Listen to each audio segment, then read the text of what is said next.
So all you need is 2 simple ingredients to make this vanilla sea salt at home. So the first thing you're going to need is your favorite sea salt. I really like to use Vera salt as it's microplastic free.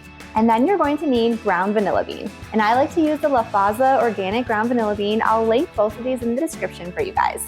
And then as far as tools go, all we're going to need is a small bowl, a measuring spoon, a funnel, and then of course a spice jar to store our precious vanilla sea salt in when it's done. So the first thing you're going to do is add 10 tablespoons of sea salt to a mixing bowl.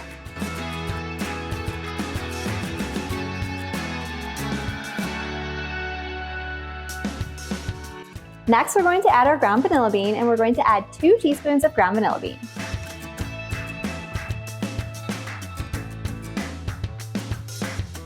Once you have your vanilla bean added, then you're just going to mix this up with a spoon. I'm just going to use the measuring spoon because it's right here.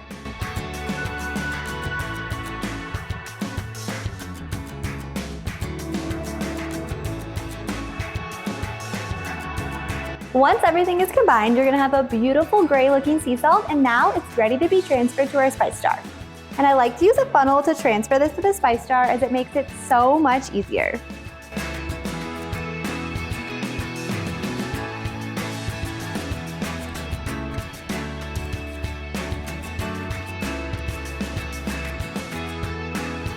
Now you have a delicious vanilla sea salt that you can use on cookies, biscottis, brownies, and more. If you want more easy baking tips like this, be sure to hit that subscribe button and join me next time in the kitchen.